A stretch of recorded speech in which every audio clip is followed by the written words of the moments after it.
News room live देख रहे हैं आप और मैं हूं आपके साथ प्रिय अध्यक्ष। दिल्ली से इस वक्त की बड़ी जानकारी सामने आ रही है, जहां पर केंद्रीय मंत्री परिषद की आज बैठक होगी।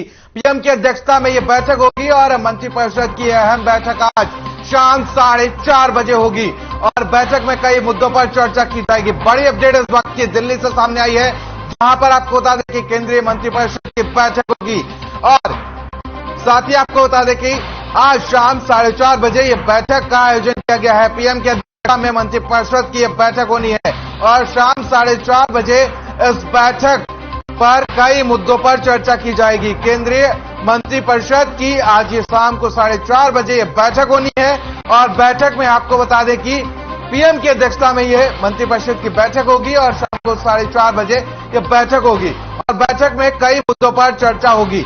दिल्ली से बड़ी अपडेट इस वक्त के सामने आई है, जहां पर केंद्रीय मंत्रिपरिषद की बैठक आपको बता दें शाम को 4:30 बजे होगी और इसकी अध्यक्षता प्रधानमंत्री नरेंद्र मोदी करेंगे।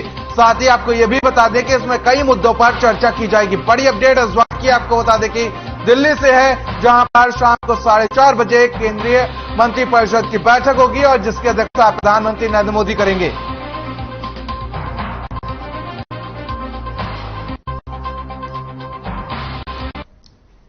तो फरीदाबाद से अगली बड़ी जानकारी सामने आ रही, जहां पर यमुना का जलस्तर लगातार बढ़ा है। हथनी कुंड बैराज से पानी छोड़ा गया है और यमुना का जलस्तर जिसके चलते बढ़ गया है। यमुना किनारे बसे लोगों की मुसीबतें लगातार बढ़ती हुई नजर आ रही है और लोगों के घरों में बाढ़ का पानी घुसा हुआ है और हजारों एकड़ फसल जो है वो जलमग्न हो गई है और जिला प्रशासन ने अलर्ट जारी किया है। तो बड़ी अपडेट इस वक्त की आपको बता दें कि फरीदाबाद से है, जहां पर यमुना का जलस्तर बढ़ने से लोगों की परेशानियां बढ़ गई हैं। हथनी कुंड बैराज से पानी छोड़ा गया है, जिसके चलते लोगों को फरमान जारी किया गया है और अलर्ट रहने के उन्हें निर्देश दिए गए हैं। पानी कई घरों में घुस गया है और साथ ही आपको बता दें कि पानी की चपेट में आकर हजारों एकड़ की फसल बर्बाद हो गई है। फरीदाबाद से बड़ी अपडेट इस वक्त की सामने आई है, जहां पर आपको बता दें कि यमुना का जलस्तर बढ़ने से लगातार यमुना किनारे बसे लोग चिंतित है और साथ ही आपको बता दें कि उनको अलर्ट पर रखा गया है। यमुना का जलस्तर बढ़ने से लगातार आपको बता दें कि लोग चिंता में बने हुए हैं और साथ ही यमुना के किनारे रहने वाले लोगों को अलर्ट पर रखा गया है।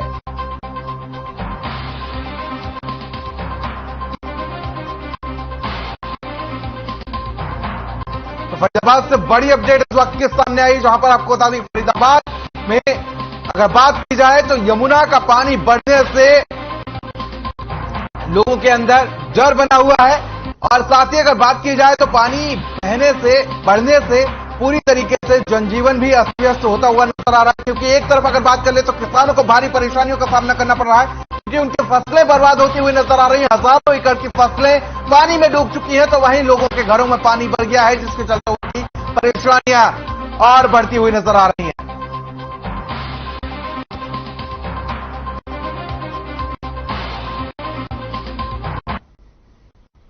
तो वहीं अगली खबर अंबाला से है, जहां पर आपको बता दें गोवा के मुख्यमंत्री प्रमोद सावंत अंबाला के बडोला गांव पहुंचे, जहां पर उन्होंने अमर शहीद कर्नैल सिंह बेनीपाल की पत्नी से मुलाकात की और जहां पर सीएम ने शहीद के परिवार को सम्मानित किया। और आपको यह भी बता दें कि गोवा मुक्ति आंदोलन में कर्नैल सिंह शहीद हो गए थे।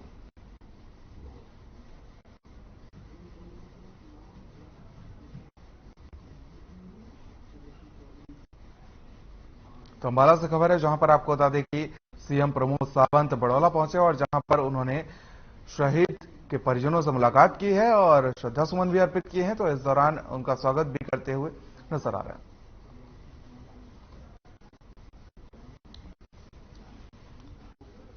तो वहीं प्रदेश के राज्यपाल बंडारू दत्तात्रेय शहर में बीते दिन फरीदाबाद के दौरे पर रहे और आपको बता दें कि एजुकेटर क्लब के कार्यक्रम प्राइड ऑफ इंडिया अवार्ड 2022 का आयोजन किया गया, जिसमें बतौर मुख्य अतिथि राज्यपाल बंडारू दत्तात्रेय शामिल हुए और साथ ही शहर की तमाम शिक्षाविद भी इस दौरान मौजूद रहे।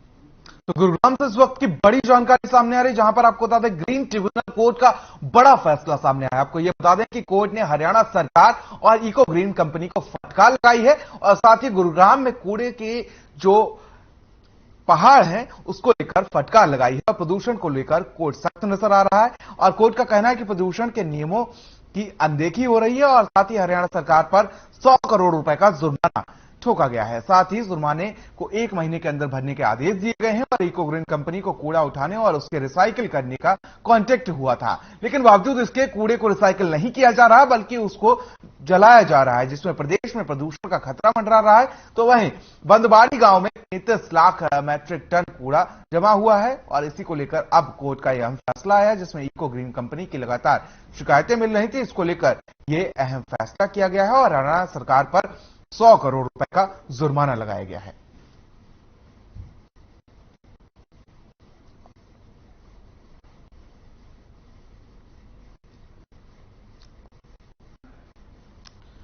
हरियाणा सरकार को एक बड़ा झटका लगा है और कोर्ट ने हरियाणा सरकार पर 100 करोड़ रुपए का जुर्माना लगाया है और इको ग्रीन कंपनी को इसका ठेका दिया गया था। साथ ही आपको बता दें कि देख सकते हैं किस तरीके से कूड़े को रिसाइकिल करने के लिए कहा गया था, लेकिन कूड़ा लगातार जलाया जा रहा है, जिसको लेकर वहां पर प्रदूषण का खतरा बढ़ता हुआ नजर आ रहा है। कूड़े के पहाड़ देख सकते हैं तस्वीरों में और साथ ही जिस तरीके से अब हरियाणा सरकार को कोर्ट से एक बड़ा झटका लगा है और 100 करोड़ रुपए का जुर्माना अब हरियाणा सरकार को भरना पड़ेगा और ये जुर्माने की जो अवधि है इसको 1 महीने के अंदर भरना पड़ेगा हरियाणा सरकार को।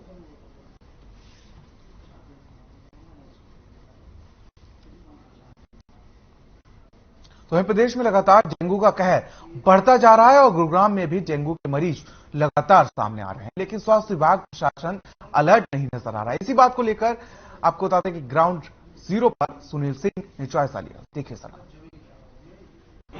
गुरुग्राम में डेंगू ने पैर पसारना शुरू कर दिया है और सरकारी आंकड़ों पर गौर करें तो करीब 100 से ज्यादा डेंगू के मामले सामने आ चुके हैं। साथ ही निजी अस्पतालों के आंकड़ों की भी छानबीन की जा रही है और गुरुग्राम सिविल अस्पताल में खड़े हैं सैकड़ों की तादाद में जो लोग हैं जिन्हें ये सिम्टम नजर आ रहा है, वो सब लोग आ रहे हैं और चेकअप के लिए आ रहे हैं। ऐसे में हमने सोचा कि चलिए गुरुग्राम शहर की मिलेनियम सिटी की उन तस्वीरों को आपको दिखाएं कि किस तरह से प्रशासन तैयार है और डेंगू पर कैसे पकड़ बनाएगा, कैसे इसका निपटारा करेगा। तो ऐसे में हमने सोचा कि चलिए गुरुग्राम का डेंगू वार्ड दिखाएं। तो आइए आपको गुरुग्राम का डेंगू वार्ड दिखाते हैं। हालांकि गुरुग्राम का सिविल हॉस्पिटल है, एकलौता सिविल अस्पताल है और एक डेंगू वार्ड है और डेंगू वार्ड के अंदर की जब तस्वीरें हम देखेंगे, हालांकि देखिए नीचे बिल्कुल गीला गीला नजर आ रहा है, इसमें पानी भरा हुआ था। बेडें तो कई बनाई गई हैं, लेकिन बेडों के बाद आप देखिए कि निश्चित तौर पे ये सारे बेड हैं और व्यवस्थाएं कितनी फैली गई है। तमाम बेड के करीब 30 के करीब ये बेड है और ये तमाम जो लोग हैं, जो लोग आए थे आज देखने के लिए, और ये देखिए यहाँ दवाइयां भी रखी गई है। कुछ थोड़े बहुत स्टाफ कोई नजर नहीं आ रहा है, लेकिन तमाम कूलर भी लगे हैं, लेकिन स्थिति वही है, बेड है लेकिन व्यवस्था ऐसी है कि जहां जिस शहर में डेंगू पैर फैला रहा है, जिस मिलेनियम सिटी साइबर सिटी में डेंगू हावी है और हम ये कहें कि 2018 के बाद 17 के बाद सबसे ज्यादा डेंगू के केसेस गुरुग्राम में नजर आ रहे हैं। और ऐसे में यहाँ की ये तस्वीरें की बेड है, लेकिन बेड के अलावा कहीं कुछ खास नजर नहीं आ रहा है। कुछ लोग भी हैं जो देखने आए थे। सर एक बार आप बताएंगे क्या है, आप आए थे, क्या नजर आया? देखिए मेरा नाम पंकज डावर है, मैं गुरुग्राम कांग्रेस से हूँ और आज जैसे हमें शिकायतें मिल रही थी कि भाई डेंगू जिस तरीके से पैर पसार रहा है, तो यहाँ पे व्यवस्थाओं का आलम देखने आए थे। तो जिस तरीके से यहाँ व्यवस्था है, देखिए मैं कि यहाँ पर रुकना भी मुश्किल है। जिस तरह आप देखिए डेंगू वार्ड में डेंगू, ये तो वही कहावत होगी लार्वा डेंगू का। ये देखिए अंदर पानी भरा, बाहर कूलर में। सरकार कहती है कि कूलर में पानी बाहर निकालो, उसमें से टैंकों में। अरे आप अपने घर में तो देख लो भैया, पहले सवारी अपने सामान की खुद रक्षा करे, इस सरकार के भरोसे ना रहे। मैं अनिल विज जी से निवेदन करता हूँ, विज साहब आप अंबाला से बिना किसी को बताए सरकारी अस्पताल में आइए, किसी मंत्री संतरी को बिना। वहीं सोनीपत से खबर है, जहां पर आपको बता दें कि सोनीपत में हथिनी कुंड बैराज से पानी छोड़े जाने के बाद से यमुना नदी में बाढ़ का खतरा बना हुआ है। बताया जा रहा है कि यमुना नदी में बाढ़ के खतरे से प्रशासन की चिंता बढ़ गई है। और साथ ही आपको यह भी बता दें कि 3 दिन पहले हथिनी कुंड बैराज से लाखों क्यूसेक पानी यमुना नदी में छोड़ दिया गया था, जिससे सैकड़ों किसानों की हजारों फसल जलमग्न हो गई, जिसके चलते आपको बता दें कि प्रशासन की तरफ से किसानों को अब तक कोई आर्थिक मदद नहीं मिली है। और जिसके बाद किसान प्रशासन से बर्बाद हुई फसलों की मुआवजे की मांग करते हुए नजर आ रहे हैं। वहीं यमुना के तटवर्ती गांव में रह रहे ग्रामीणों को भी बाढ़ का खतरा सता रहा है। फिलहाल प्रशासन ने बाढ़ से निपटने के कड़े इंतजाम किए हैं। बढ़ रहा है और आई साल से और ज्यादा ही बढ़ता जा रहा है। दोनों तरफ से कटाई हो रही है, तगड़ी नुकसान होता जा रहा है बहुत ज्यादा किसानों का। पहाड़ों में लगातार हो रही बारिश से लगातार जो है यमुना नदी अपने उफान पर है। मेरे सहयोगी आपको दिखा दें, उफान इतना खतरनाक है कि किसानों की फसल है वो लगातार बर्बाद हो रही है। और लगातार बर्बादी का कारण जो है वो कहीं ना कहीं अनदेखी है, सरकार की अनदेखी है, प्रशासन की अनदेखी का कारण कहीं ना कहीं देश पर हावी होता जा रहा है। और देश का जो टैक्स का पैसा है वो कहीं ना कहीं किसानों की मांग होती है कि हमें उचित मुआवजा दिया जाए। लेकिन यमुना नदी इतने उफान पर है कि सभी किसानों के खेत जो है वो लगातार बर्बाद हो रहे हैं। और यमुना में उफान जो है इतना खतरनाक है कि सभी खेती के जितने भी जो भी फसल है वो बर्बाद होती जा रही है। हमारे साथ मौजूद व्यक्ति है, किसान है, उनसे बातचीत करेंगे और जानेंगे कि कितना नुकसान है, क्योंकि इस देश की तरफ से ठोकरें लगाई जाती हैं और सरकार और प्रशासन की तरफ से, लेकिन जो उचित मुआवजे की मांग लगातार किसानों की रहती है। इस तरह की समस्या का ज्यादातर सामना करना पड़ता है, क्योंकि जैसे पहाड़ों में लगातार बारिश होती है और फिर उफान पर जो यमुना गुजरती है यूपी और हरियाणा के बीच से, और तो कितना नुकसान होता है किसानों को अभी तक? आई साल बहुत नुकसान होता है, हर किसान का नुकसान है। वो जो है ना तो कोई ठोकर लगी आज तक यहाँ पे। हरियाणा का भी नुकसान है, यूपी का भी नुकसान है। हम यूपी से हैं, सिसाना गांव से, लेकिन यहाँ से कोई ठोकर नहीं लगी अब तक। और आई साल होगा, अब देखो जमुना के ये है ना जो खतरे का निशान, इससे ऊपर बहने को तैयार हो रही है और बढ़ ही रहा है पानी। और खेती में जो है पानी जा रहा है बर्बाद, खेती बर्बाद होने लग रही। आई साल 50-100 बीघे जमीन कटाई दोनों तरफ से कटती है, हरियाणा से भी है, यूपी से भी। देखिए, बिल्कुल यमुना का जो स्तर है वो बढ़ता जा रहा है। हमारे साथ मौजूद व्यक्ति हैं, किसान है, धरती पुत्र है, क्या मांग करते हैं सरकार से? हम भी खेती जो नष्ट होने लगी यहाँ से कि इसको ज्यादा खतरे में आए हम। इसका मुआवजा इसका बहुत ही वो हो रहा खराब है। तो लगातार नुकसान, लगातार 2 साल तक नुकसान होता है हमारा। लगातार जैसे किसानों का नुकसान होता है यूपी और हरियाणा की तरफ से, जैसे उफान जो है किसानों को परेशान कर रहा है, जैसे जैसे यमुना का स्तर जो बढ़ रहा है उससे चिंताएं बढ़ चुकी है और सरकार की तरफ से अनदेखी। मेरे सहयोगी आपको दिखा दें कि यमुना का जो स्तर है वो उफान जो है खतरनाक बढ़ता जा रहा है। खतरे से ऊपर जैसे जैसे पानी बढ़ रहा है वैसे वैसे किसानों को चिंता हो रही है। और इस चिंता का विषय यही है कि अनदेखी, क्योंकि ठोकर जो है वो लगती है, करोड़ों रुपए की ठोकर लगाई जाती है वो, लेकिन खाना पूर्ति की को देखने को मिलता है। लगातार सोनीपत का प्रशासन अनदेखी की वजह से जो किसानों की चिंता बढ़ रही है और लगातार जैसे पहाड़ों में बारिश हो रही है उसको लेकर काफी चिंता बढ़ती हुई नजर आ रही है। हर खबर के लिए सोनीपत से लाजपत। फिलहाल यहां रुकेंगे छोटे से ब्रेक के लिए।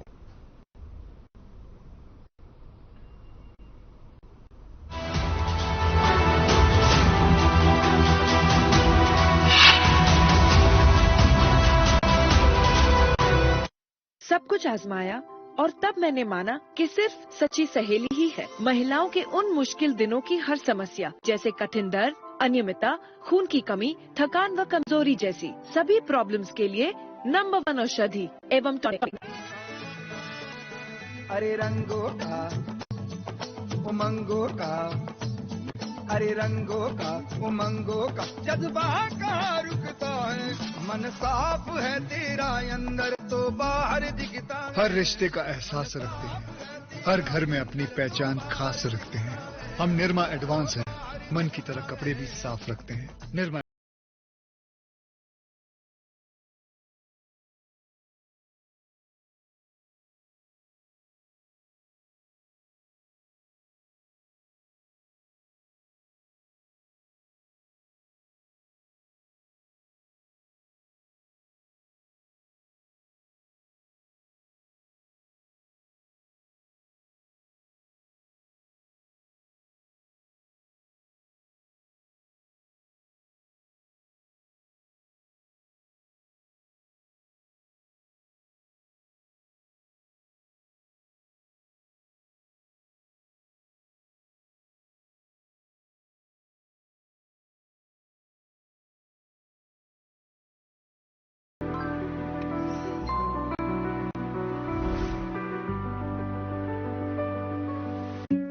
Hey mom. Hey, look, I can download a song really fast.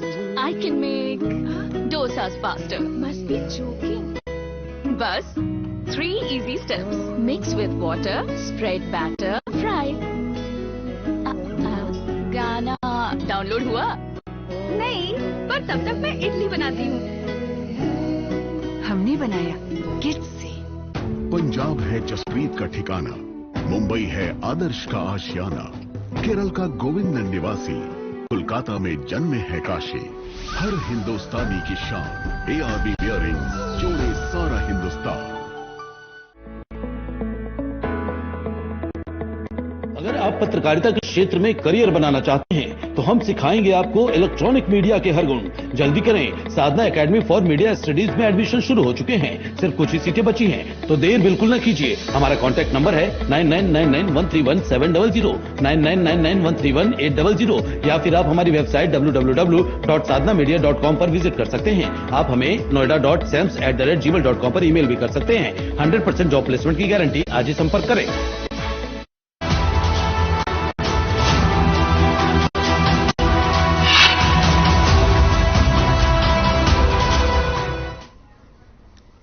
तो ब्रेक के बाद आप सभी का स्वागत है। रुक लेते हैं, जहां पर पिछले कई दिनों से मुश्तरका जमीन मामले को लेकर प्रदर्शन कर रहे किसानों ने आज यमुनानगर जिला सचिवालय के सामने अर्धनग्न होकर प्रदर्शन किया और सरकार विरोधी नारे लगाए। किसान नेताओं का कहना था कि वह किसी भी कीमत पर सरकार को जमीन नहीं लेने देंगे, जिसके लिए कोई भी कुर्बानी क्यों न देनी पड़े। किसान नेता संजू बुंदियारा ने किसानों को संबोधित करते हुए कहा कि आज बीजेपी सरकार ने उनके कपड़े छीन लिए हैं।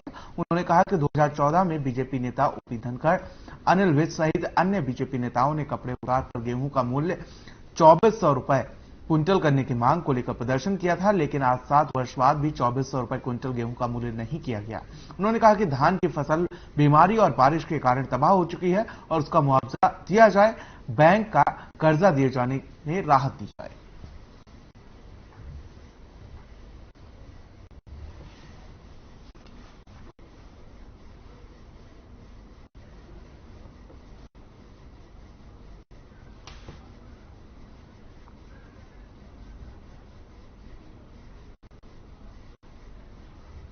तो वहीं अपनी मांग को लेकर कैथल में किसानों ने अनोखे तरीके से प्रदर्शन किया। आपको बता दें, किसानों ने अर्धनग्न होकर प्रदर्शन किया है।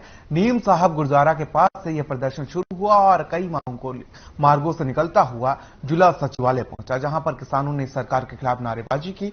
इस मौके पर किसानों का कहना था कि एक तो प्रकृति की मार झेल रहे किसानों पर पहले से ही किसान परेशान है और सरकार नित नए फरमान जारी करके किसानों को परेशान कर रही है।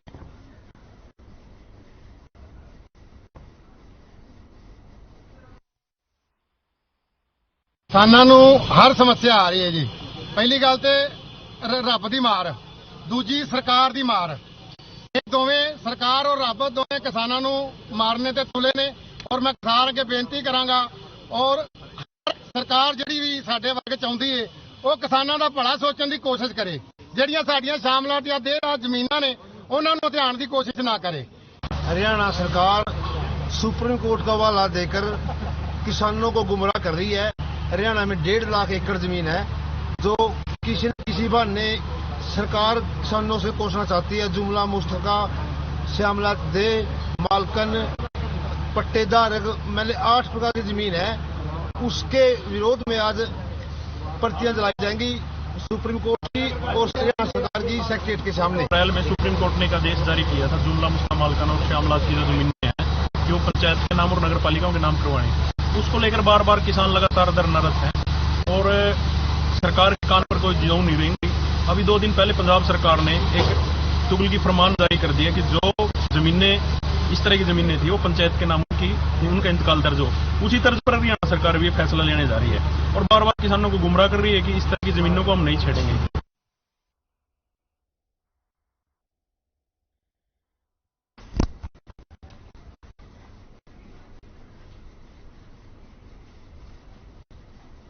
तो फतेहाबाद से भी कुछ तस्वीरें ऐसी नजर आ रही जहां पर फतेहाबाद में किसानों ने अर्धनग्न होकर लाल बत्ती चौक पर प्रदर्शन किया, जहां किसानों ने बारिश से फसलों और घरों को हुए नुकसान के मुआवजे की मांग को लेकर प्रदर्शन किया। और साथ ही आपको बता दें कि शहर में पिछले कई दिनों से बारिश हो रही थी, इसके बाद किसानों की फसलें बर्बाद हो गई थी। इसको लेकर किसानों ने सरकार से मुआवजे की मांग को लेकर प्रदर्शन किया और साथ ही उनकी मुख्य मांगे ये रही कि फसल का जो नुकसान हुआ है उसका मुआवजा उन्हें दिया जाए, जिसको लेकर अर्धनग्न होकर उन्होंने प्रदर्शन किया है।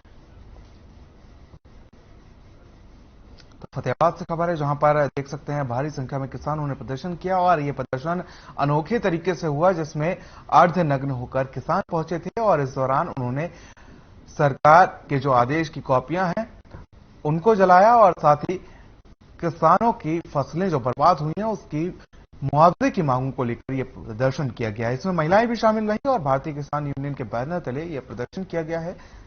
किसानों ने मांग की है कि जो फसलें खराब हुई हैं, क्योंकि अगर हरियाणा की बात कर लें तो कई जिलों में भारी बारिश के चलते बाढ़ जैसे हालात पैदा हो गए। उसके बाद अगर बात की जाए तो मुआवजे की मांग को लेकर प्रदर्शन किया गया है। किसानों की हजारों एकड़ फसलें बर्बाद हो गई हैं, तो अब किसानों की मांग है कि उन्हें उचित मुआवजा दिया जाए।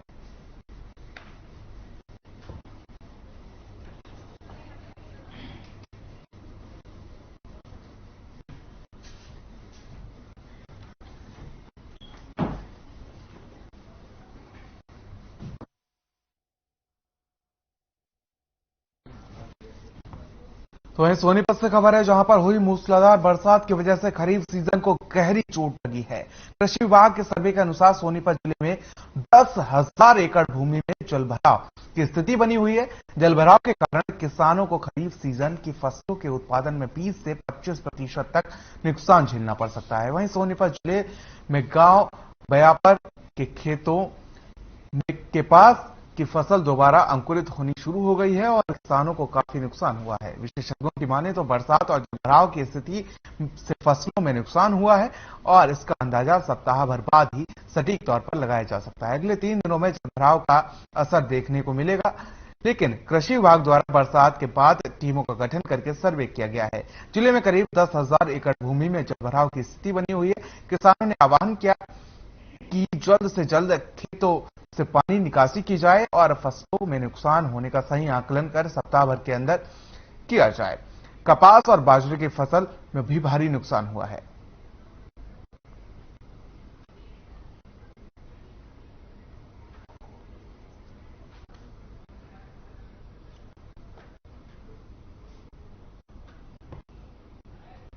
छोड़कर कपास की बिजाई की थी और मेरा पानी मेरा विरासत के तहत अपना पंजीकरण भी कराया था।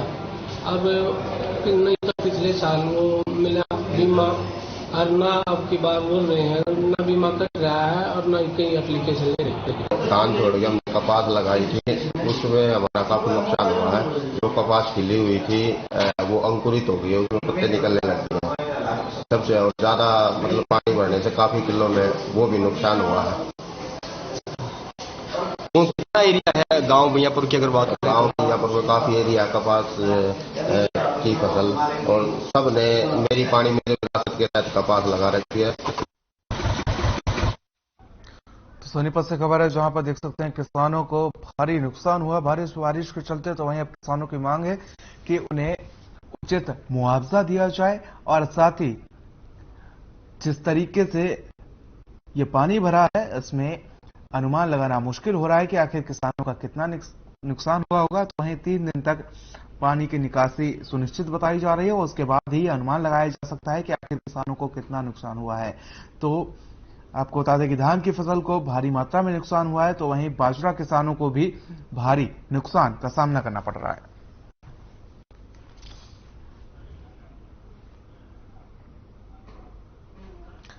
तो न्यूज रूम लाइव में फिलहाल मेरे साथ इतना है, मुझे दीजिए इजाजत, नमस्कार।